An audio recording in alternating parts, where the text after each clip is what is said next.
Om Namo Bhagavate Sri Arunachala Namaskaram, Michael. Namaskaram. So I wanted to start by asking, who is Bhagavan and what is Bhagavan? Very, very good question. We can truly know what Bhagavan is only by knowing ourselves, because Bhagavan is what we actually are. So nobody, no individual, no ego can say that they know Bhagavan. Only when we lose ourselves completely in Bhagavan have we truly known him. As he says in Uludu Napadu,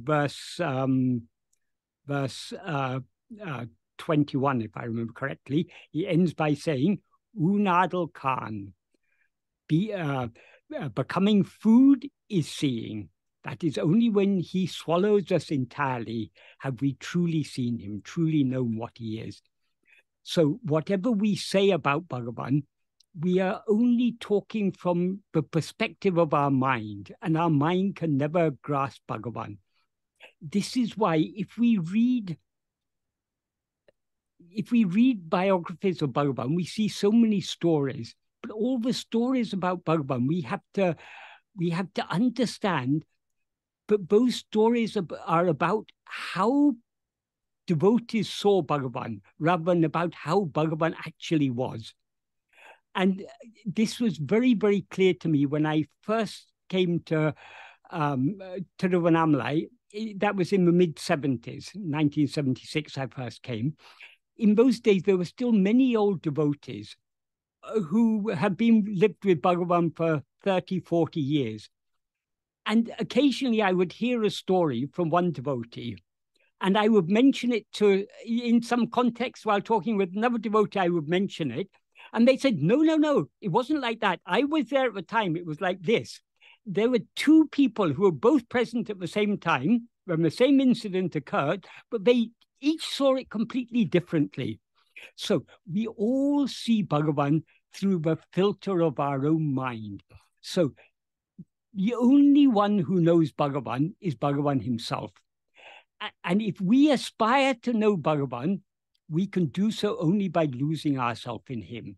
That is why only those like Murugānala and Sadhuam, who have completely surrendered themselves to Bhagavan, who have completely lost themselves in Bhagavan, that is why their songs are of such tremendous value, because they are singing about Bhagavan through Bhagavan's eyes, as it were.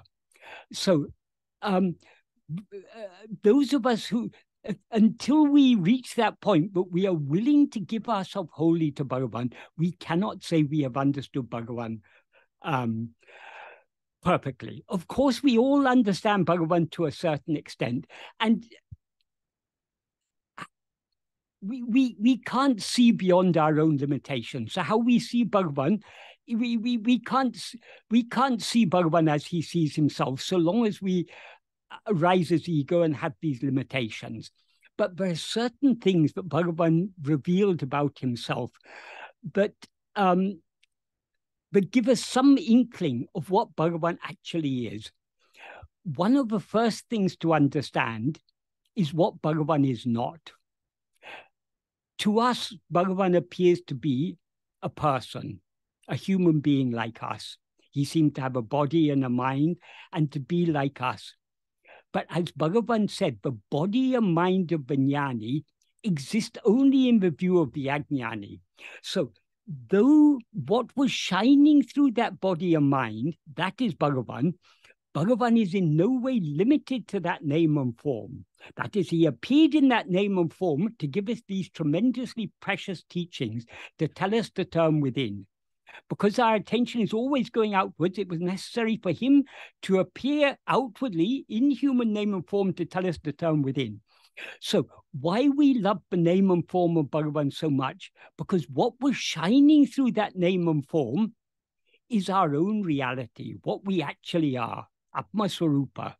Atmasvarupa alone is Ramana Swarupa.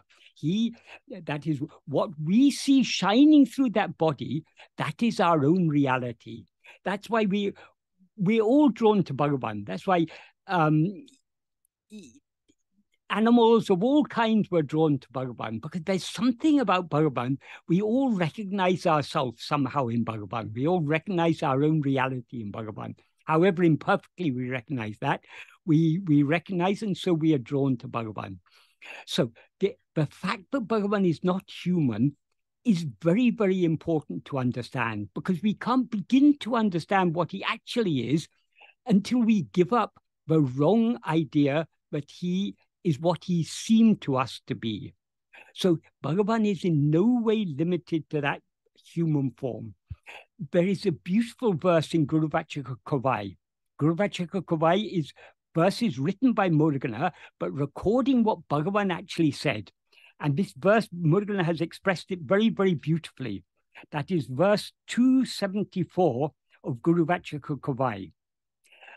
If I read the verse, I may not read it very perfectly, but it's very beautifully written.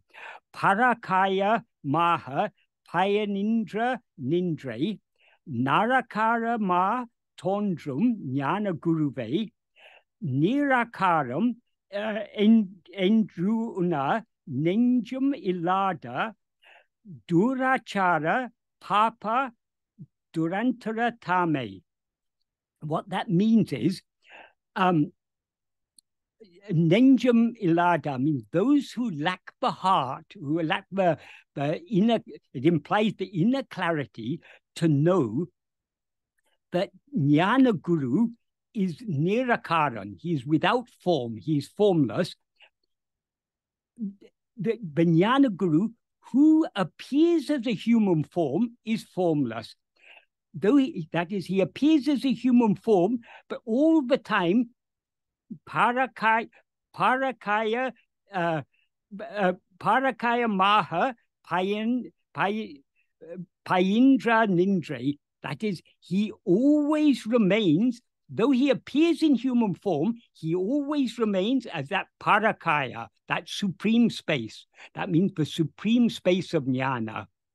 Bhagavan is nothing but jnana itself.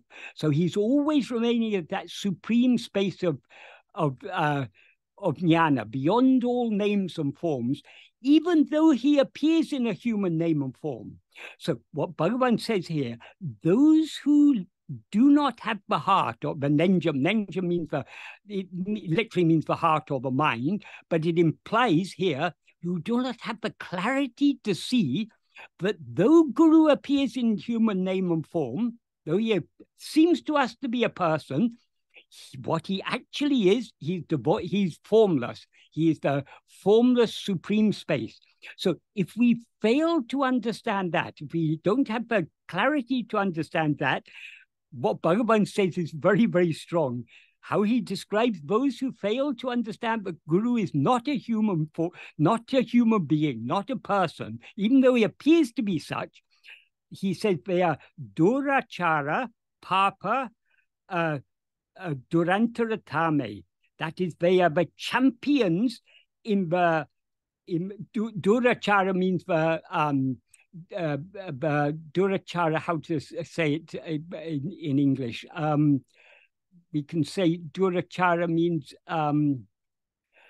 durachara is, achara is the right conduct.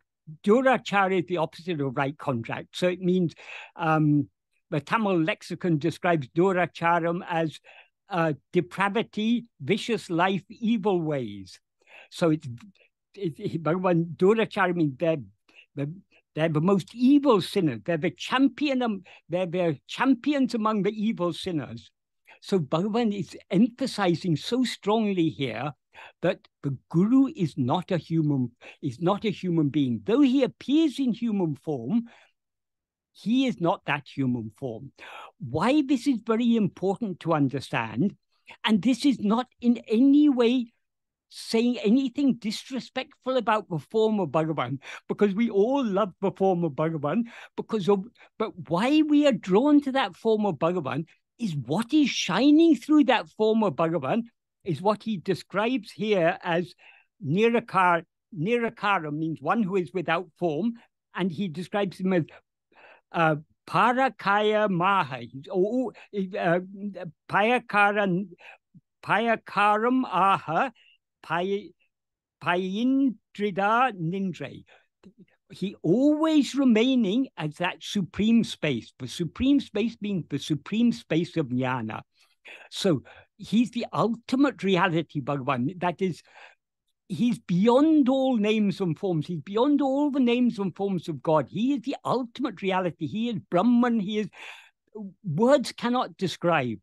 Only poets like Murugan and Sadhuam, they can possibly come a little bit close to describing, as Bhagavan described Arunachala, the greatness of Arunachala described by Bhagavan in Arunachala Stuti Panchakam. Such words alone can come close to describing that which is beyond thoughts, beyond words, beyond all limits. So Bhagavan is the ultimate reality.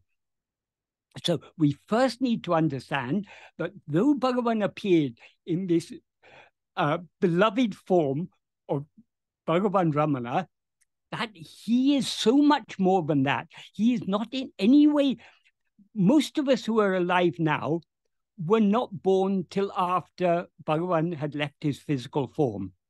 But have we missed out on anything? It may seem to us that we missed that precious opportunity of being in Bhagavan's physical presence. And there is no doubt those who are blessed to be in Bhagavan's physical presence, that's a great good fortune.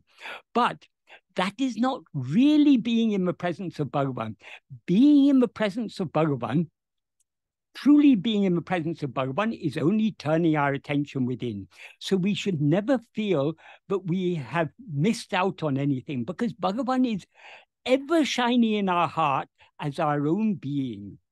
As he says very, very clearly in when he was asked that is in the early days, people were speculating. Bhagavan is an incarnation of Subramanya, Bhagavan is an incarnation of Shiva, Bhagavan is an incarnation of this God, that God.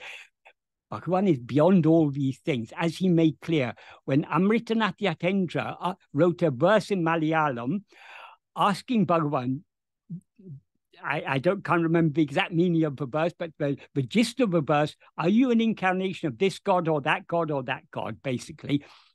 Bhagavan replied in the same meter in Malayalam, and then immediately wrote it in Tamil. I don't know the Malayalam verse, but the Malayalam verse is almost exactly the same as the Tamil verse, because though Bhagavan could write in Malayalam, his Malayalam tended to be very... Malayalam is basically a mixture of Tamil. Malayalam grew out of what is called Manipravalam, which was a literary form of Tamil in which Sanskrit was very richly mixed. So a lot of Tamil poetry is what is called Manipravalam. That is, it's richly mixed with Sanskrit words. Out of that was born Malayalam. So Malayalam is a mixture of Tamil and Sanskrit. So, but since Bhagavan is a Tamilian, when he writes Malayalam, it's a very Tamilized Malayalam. So when he wrote the verse in Malayalam, just by making a few small changes, he made it into a Tamil verse. So the Malayalam and Tamil are almost identical. So what he says in the Tamil verse, but which is traditionally, it's always recited at the end of Arunachala Stuti Panchakam, because here Bhagavan really reveals what he actually is. And not only he reveals what he actually is, he reveals to us how he's not just asking us to believe what he is, he's showing us the way to experience that for ourselves. So this is such a beautiful and important verse. The first two lines, he reveals who or what he actually is. In the second two lines, he shows us the way to know that for ourselves. So what he says in the first two lines is, ariyādiyi tarajīvara dahavārija guhaiyil, laṟivāyrami paramāttuma Arunachalaramanan. That is, Arunachalaramanan is the paramāttuma, the supreme self, but bliss, the Rami means that revels, or we can say blissfully exists. Ariyādiyi, Yes, ariyādiyi means as Aribu. So he exists as awareness. That means as the one pure awareness I am, the one original awareness, the original light of awareness. So he is that paramatma, but blissfully exists as awareness in the cave of the heart lotus of all different jivas, beginning with Hari. Hari means Lord Vishnu. So from the highest God down to the smallest insect, that which is shining as the awareness I am in the heart of all, that alone is Arunachalaramanan. So, I mean, what better description could there be of what Bhagavan actually is? He is not any particular incarnation of God. He is the reality of all gods. He's the reality not only of all gods, of all jivas. This is why Bhagavan had such equal love to all. Bhagavan, there was no partiality. That is, and when I said was, I'm talking about what we saw manifested when he appeared in human form.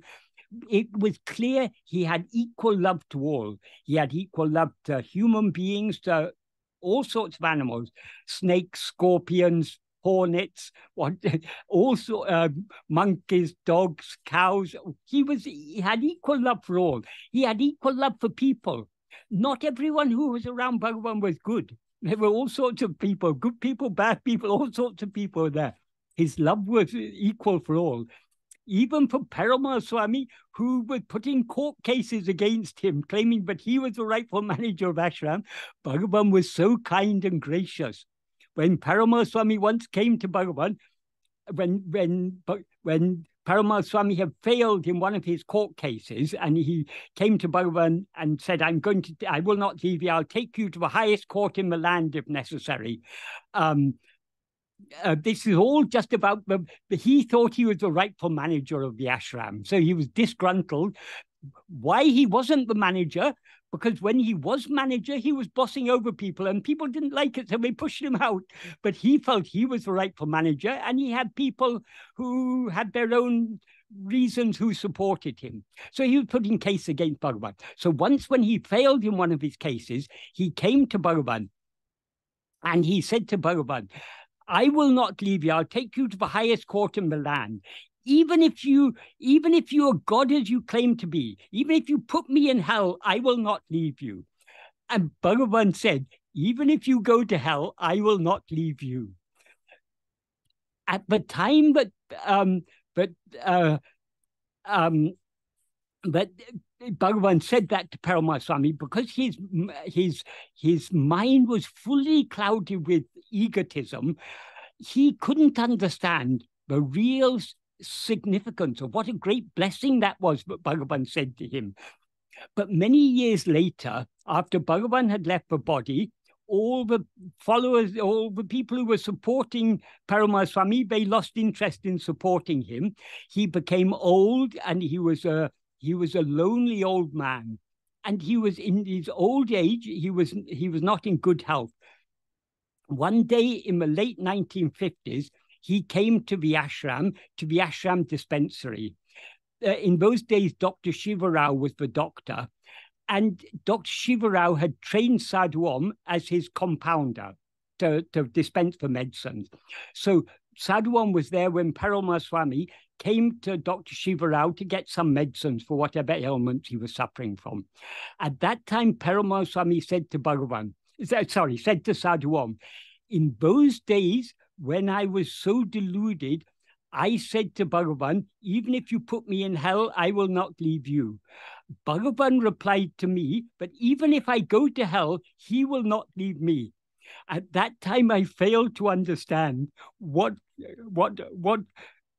kind and compassionate words those were. But now I understand. But even if, because of the worst sinful life I've lived, even if I have to go to hell, Bhagavan will come and save me. And Sadhuam said, Bhagavan cannot leave you, because Bhagavan is what you are saying as I, the I in you, that is Bhagavan. So whether we go to heaven or hell, wherever we are, Bhagavan can never leave us. So, but Bhagavan's love, in spite of all the trouble that Paramatma gave, Bhagavan's love for him was equal. And his love was like that for everyone. Why is his love equal for everyone? Because Bhagavan doesn't see us as other than himself. He sees us as himself. So he loves us as himself. As he says in the 19th paragraph of Nana, there are no two minds, a good mind and a bad mind. Mind is only one. It is the vasanas that are of two kinds. Subha vasanas and asubha vasanas. Subha vasanas means agreeable vasanas. Asubha vasanas is disagreeable vasanas. So the vasanas are of two kinds. When the mind is under the way of subha vasanas, we call it a good mind.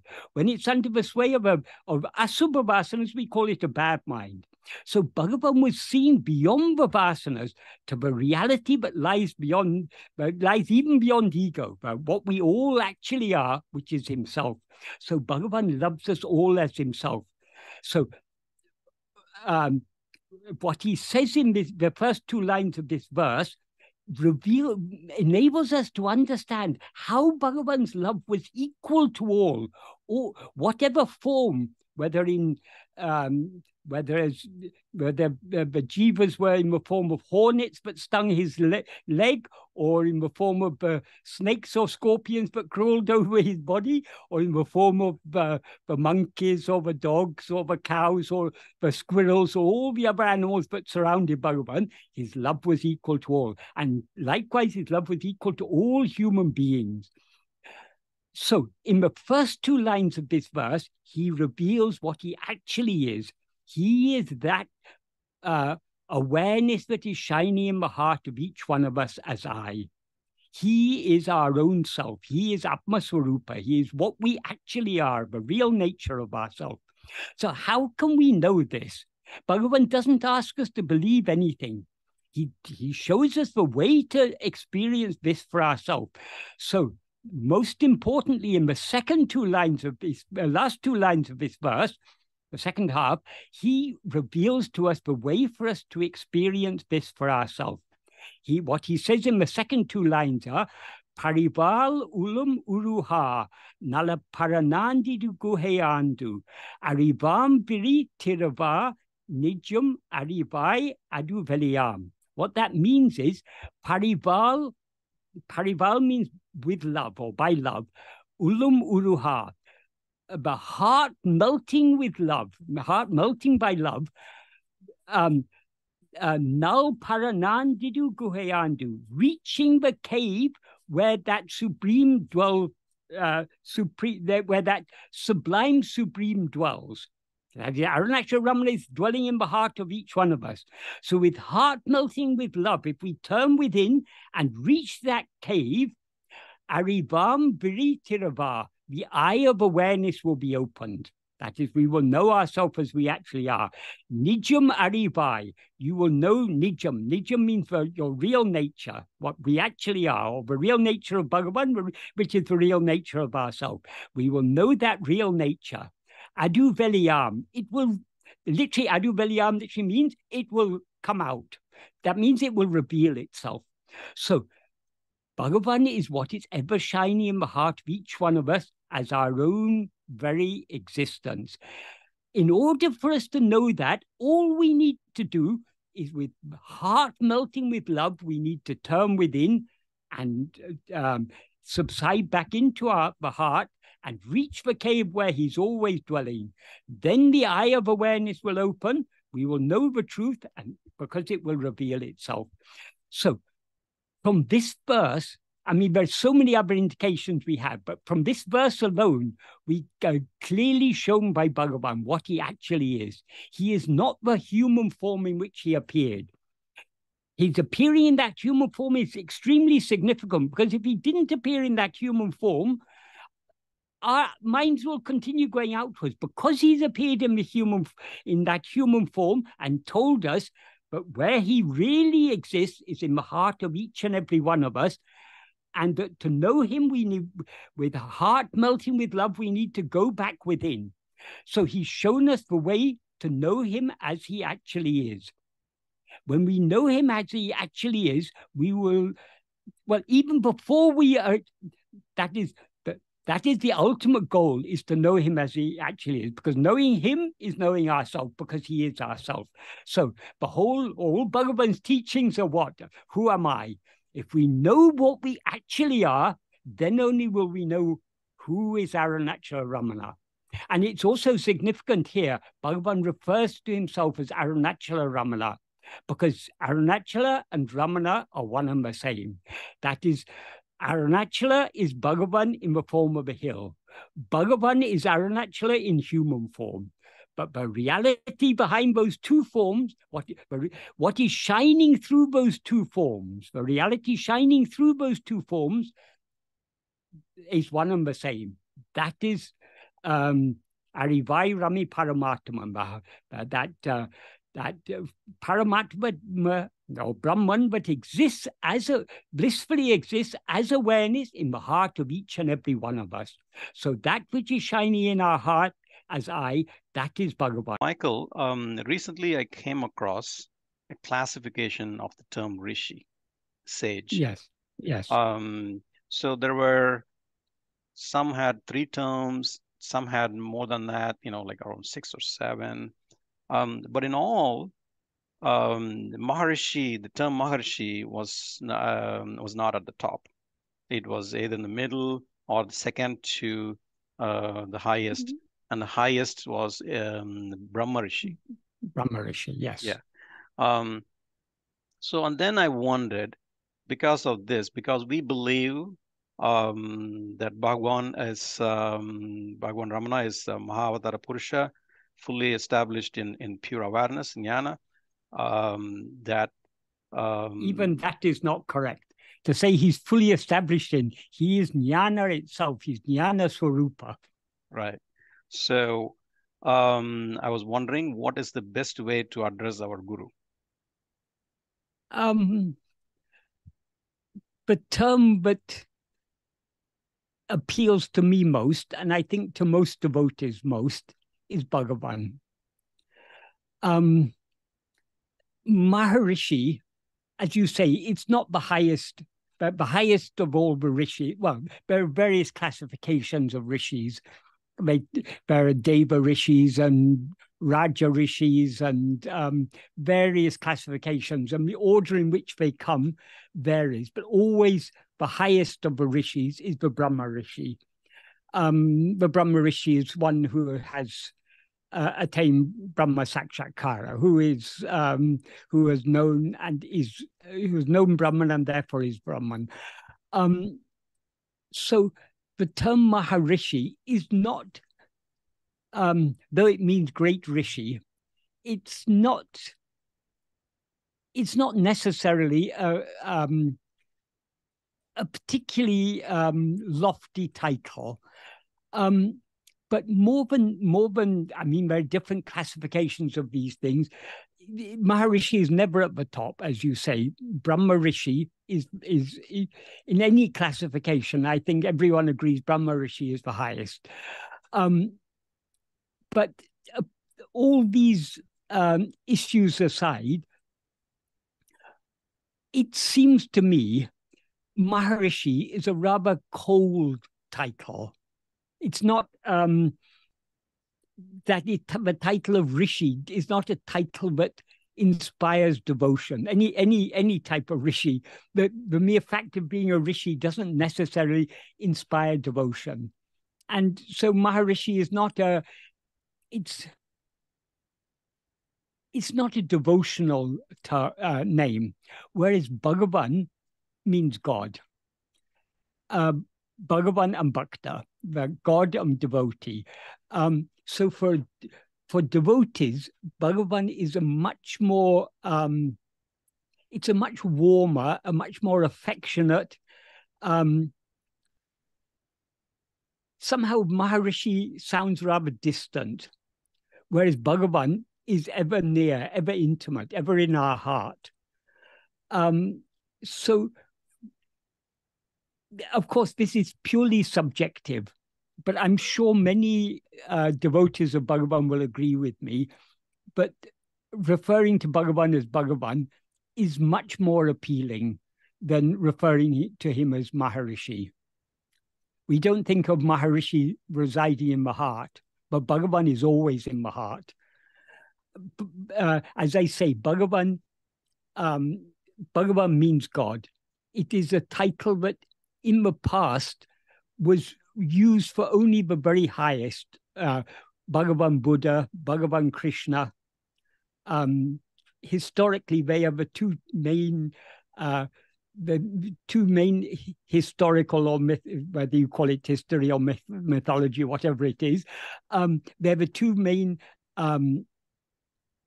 figures in the past who were called Bhagavan.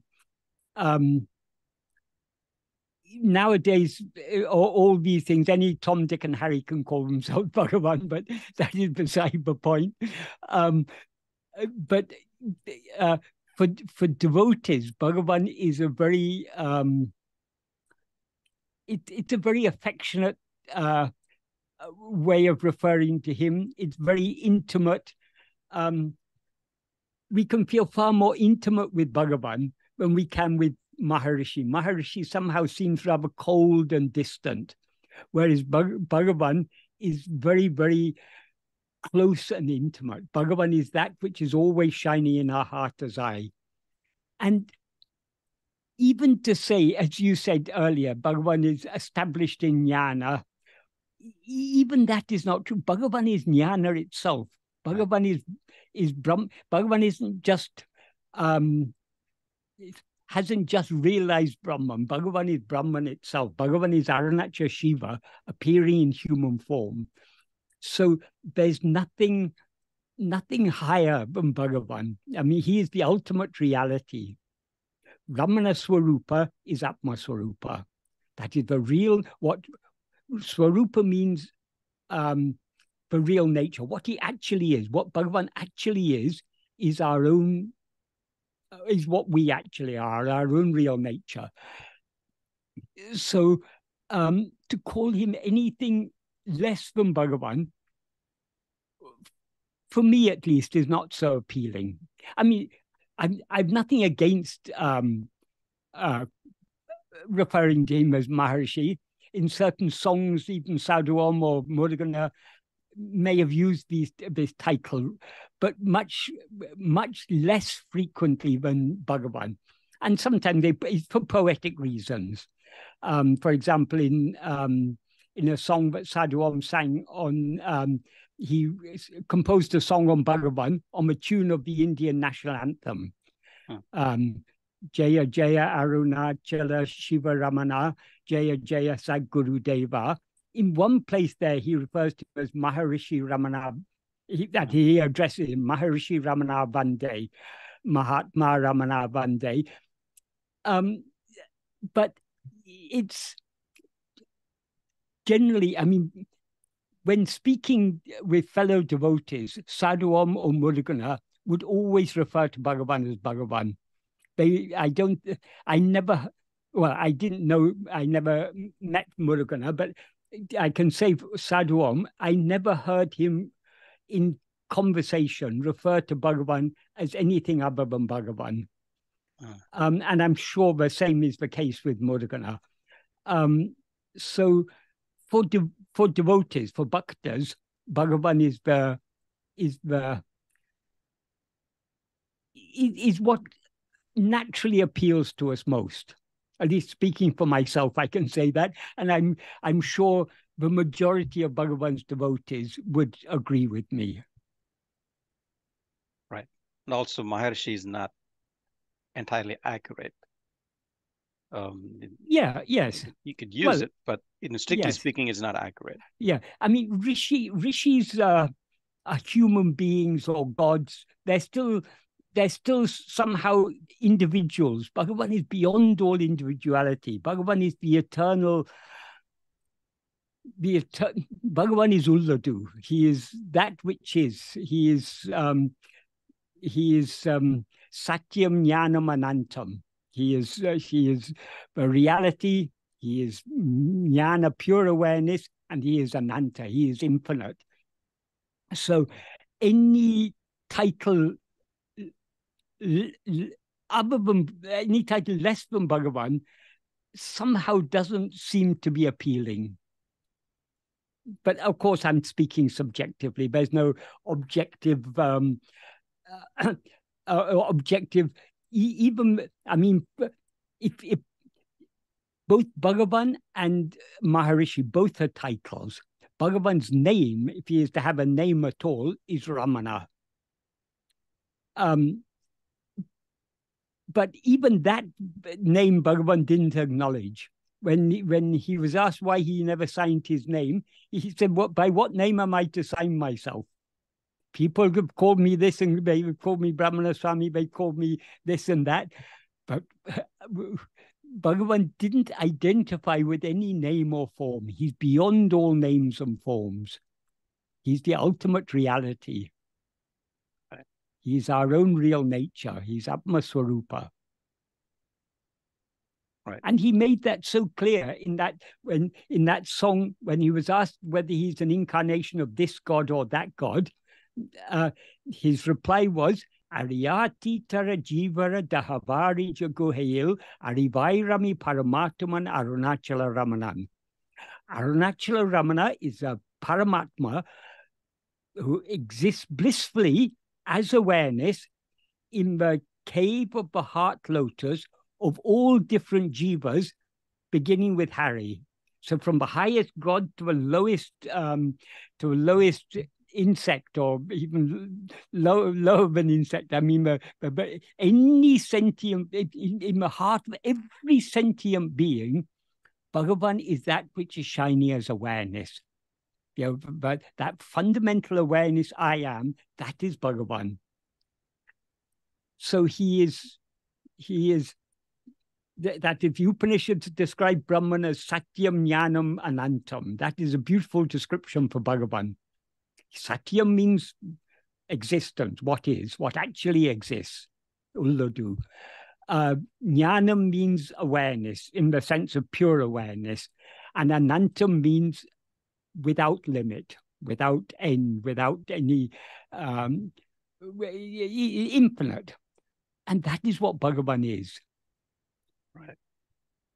And also, when we use Bhagavan, I think adding another term, Sri, seems a bit superfluous, right? So just Bhagavan or Bhagavan Ramana. Yeah, I mean, some people say Sri Bhagavan. In the Bhagavad Gita, whenever Krishna talks, Sri Bhagavan Uvacha. The saying of Sri Bhagavan. So it's not, I mean, it's not wrong to add Sri, but it doesn't seem necessary. Right. That's what I mean. I mean, I generally, if I'm talking about Bhagavan and Krishna or Bhagavan and Buddha in the same sentence, obviously we have to distinguish which Bhagavan. So I would say Bhagavan Krishna, Bhagavan Buddha, Bhagavan Ramana. The Sri, there's no wrong in adding Sri, but it seems to me a bit, it doesn't seem to be very necessary. And Bhagavan Ramana, that I really love that name. That's good. That's good. I think you clarified my question. Thank you. So I have another question. Recently I was going over the Sarita Surukam, the short biography of Bhagavan written by Sri Sadhuvam. And in that, he refers to Atman and Bhagavan in some locations as it, Adu. Yes. And you have also used the term it or Adu in some of your writings here and there. Yes. And some may object. So what is your logic behind it, rationale behind it? That is, Bhagavan is obvious. Gender applies to body. Bhagavan is not the body. So Bhagavan is beyond all gender. Arunachala is beyond all gender. Arunachala is Ardhanarishwara Swarupa. Ardhanarishwara is a form of Shiva in which half the form is male and half is female. That is to represent the oneness of Shiva and Shakti. That is, God and his power, God and grace are not two different things. That is represented by Ardhanarishwara, and Arunachala is Ardhanarishwara. So Ardhanarishwara is obviously beyond gender. I mean, that's what it represents. Bhagavan is Arunachala. Bhagavan is beyond gender. Though Arunachala, when it appeared in human form, appeared in what to our eyes appears to be a male form. So many devotees have sung of Bhagavan. I mean, Murugānala, Sadhuam, they sing of Bhagavan as both mother and father. He is our true mother. He is our true father. In Ashram, Bhagavan sang as a young girl, as the Nayaki. Arunachala is Nayakan, the Lord, the young girl who approaches him seeking union is the Nayaki. Bhagavan took the role of Nayaki. So Bhagavan is neither, he can play the role of male, he can play the role of female, but he's neither male nor female. Even in Bhagavan's lifetime, devotees often used to refer to Bhagavan as Adu, because he's beyond all these differences of male and female. And Adu is, in English, to refer to Bhagavan as it may sound a little bit disrespectful, but it's not at all disrespectful in Indian languages, because conventionally, Tat in Sanskrit or Adu in Tamil, they refer to Brahman. Tattvamasi. Tat there refers to Brahman. So when Tat is used in a context where it's not referring to anything in specific, anything else in particular, Tat conventionally refers to Brahman. And Bhagavan is Brahman himself, Brahman itself. So there's no wrong in referring to Bhagavan as it. In fact, it is, in a sense, it is more respectful to refer to Bhagavan as it than to refer to him as he. Because as soon as we refer to him as he, we are limiting him to a certain gender. And obviously he's Satyam and Jnanam Anantam. He's infinite, he's beyond all genders. So Bhagavan is, he is both male and female, and neither male nor female. Ultimate. Yeah. And since he is the source from which we all come, he is our true mother, our true father. Our earthly mother and father, like us, they were born, and like us, they die. And for most of us, our parents died before us. So those are not the parents who give birth to us as bodies. They are just transient parents, but Bhagavan is our eternal parent, our eternal mother, our eternal father. So he's both he and she, and beyond he and she. So when we refer to him as it's referring to him not impersonally, but transpersonally. He's beyond all. A person is male or female. Bhagavan is not a person. Bhagavan is Brahman itself. Right. Thank you, Michael. That clarifies. Thank you. Right. So no wrong in referring to Bhagavan as he. No wrong in referring to him as she. I sometimes, when I'm explaining the verse of Aksharamla, in some contexts, it's appropriate to refer to him as she. Because that is the role he's playing. But sometimes I switch. Sometimes almost in the same sentence, I switch from it to he. It doesn't matter. It doesn't matter. Bhagavan is beyond all these differences. it takes some time for all of this to sink in. Yes.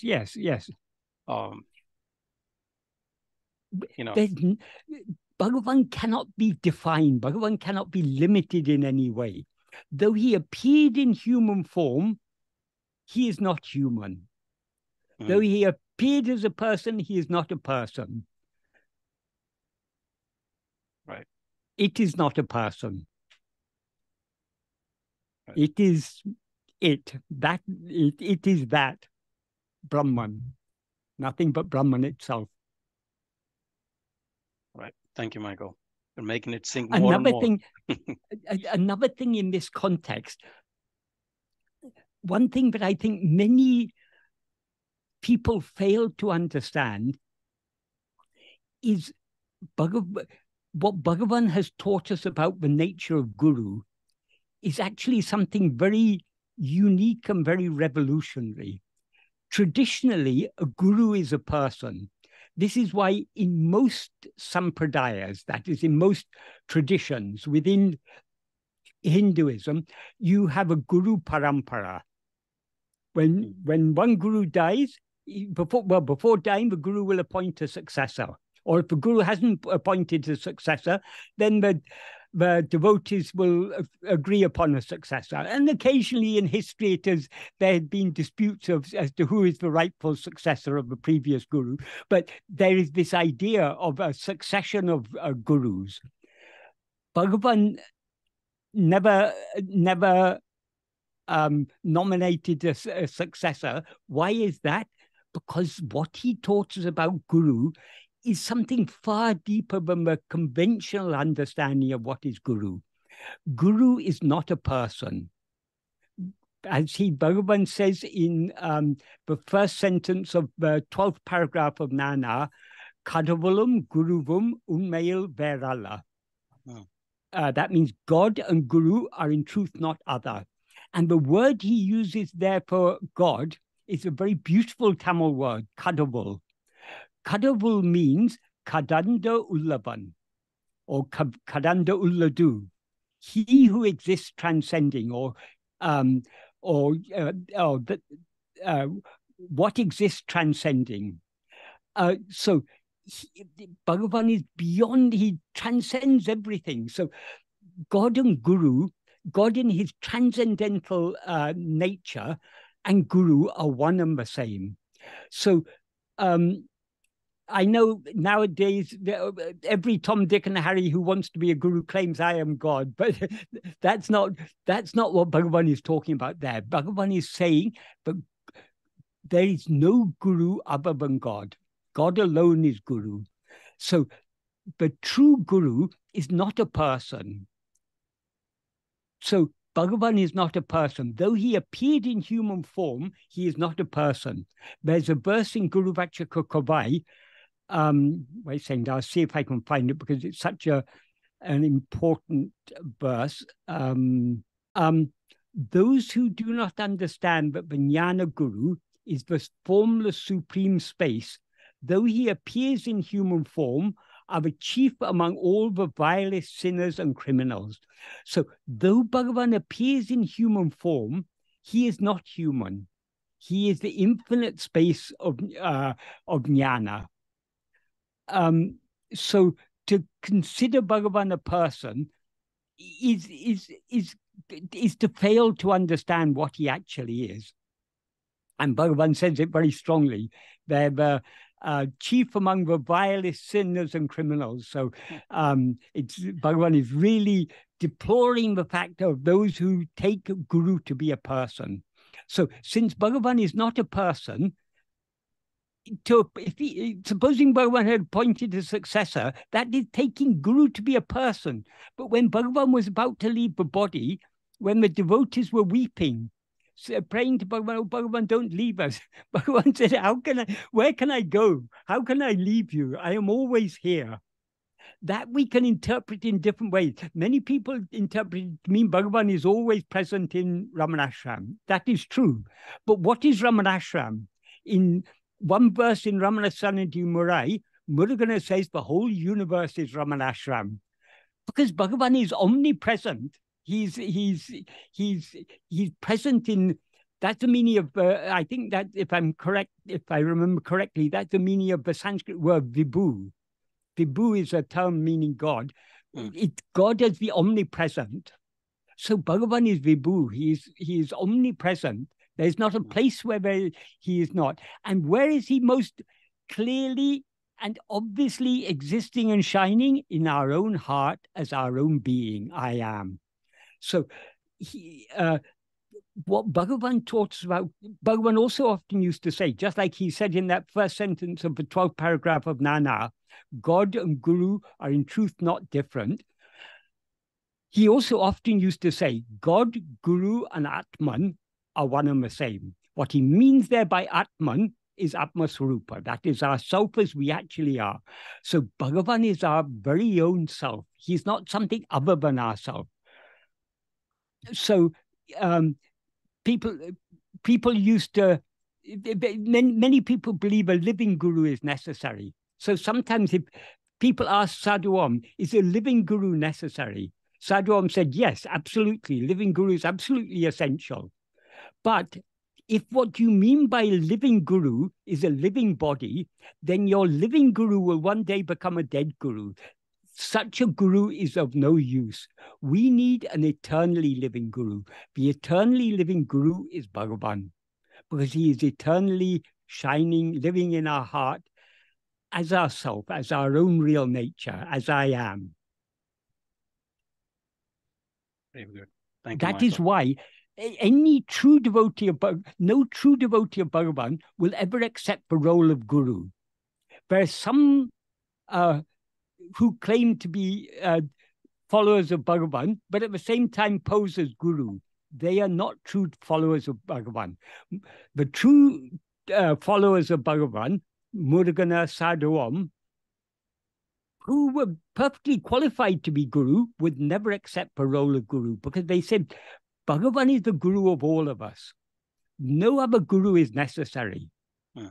So anyone who claims to be a devotee of Bhagavan, yet accepts the role of guru or plays the role of guru or allows others to look upon them as guru, is not a true devotee of Bhagavan, is not a true follower of Bhagavan, has not understood Bhagavan at all. And likewise, those so-called devotees of Bhagavan who say living guru is necessary, but you can gain enlightenment only in the physical presence of guru, again, they have not understood Bhagavan at all. What is the physical presence of guru? Guru is not physical. Guru is omnipresent. He's shining, he's ever present in our heart. So Bhagavan's teachings are very, very deep and very subtle. What Bhagavan revealed about the nature of guru, we have to understand not only from his words, but also from the example he set. He never accepted the role of guru, but he also never denied the role of guru. Once Major Chadwick, he wanted Bhagavan to accept, but Bhagavan was Chadwick's guru. So he was pestering Bhagavan. He said, he questioned Bhagavan. Bhagavan says guru is necessary. Bhagavan said, yes, absolutely, guru is necessary. But Bhagavan doesn't accept the role of guru. Then Bhagavan said, in the view of guru, there are no others. So how can anyone who thinks I am guru, they're seeing a difference between themselves and the disciple. But in the view of a real guru, there is such differences do not exist. So the guru is a guru only in the view of a disciple. When Bhagavan was explaining this to Chadwick, Chadwick still wanted Bhagavan to admit that he was guru. And so he continued pestering Bhagavan. Bhagavan finally said, bring the ashram seal from the seal that they put on letters when they send letters. Bring the ashram seal from the office and put a stamp on him, if that will satisfy him. Bhagavan joked. So Bhagavan's way of teaching is often very, very subtle.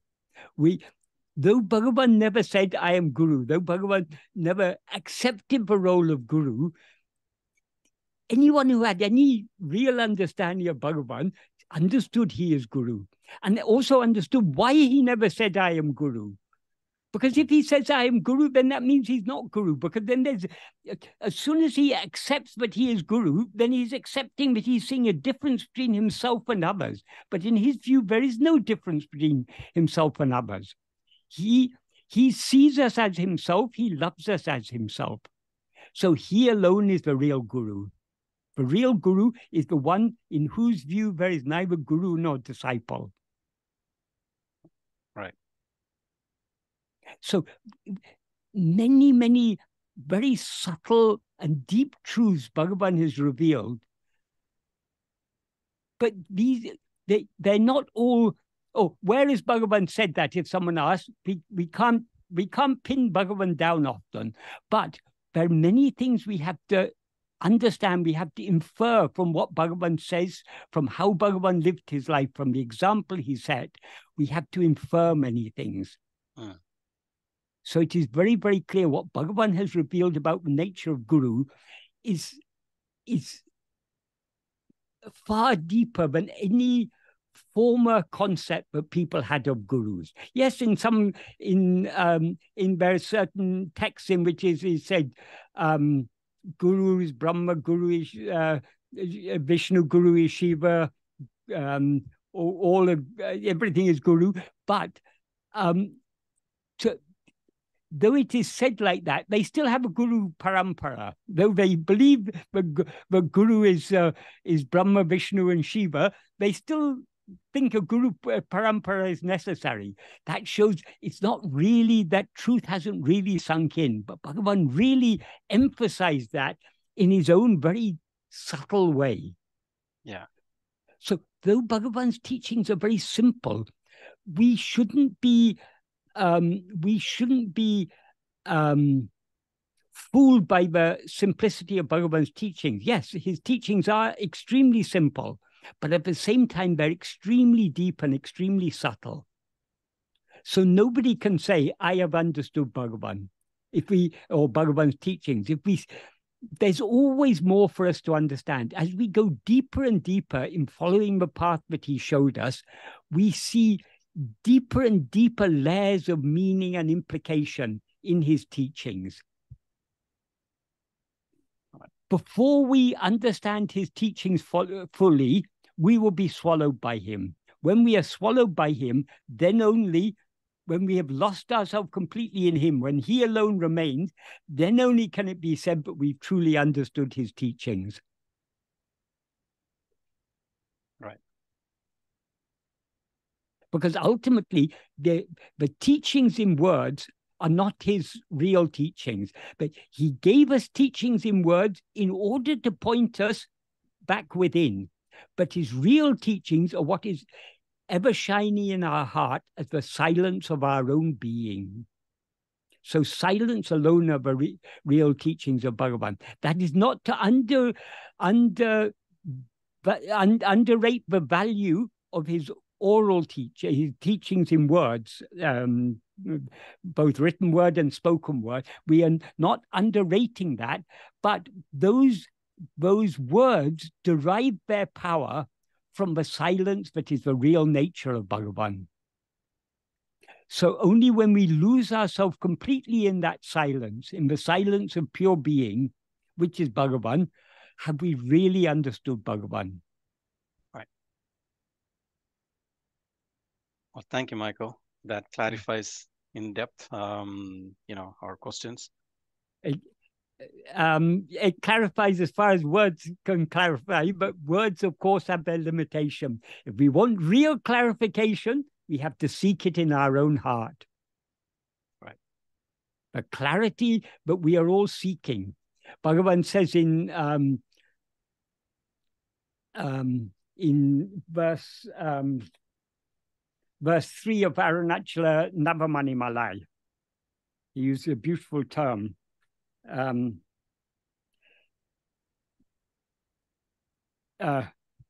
Terol means clarity. Terol nadu ulatinil,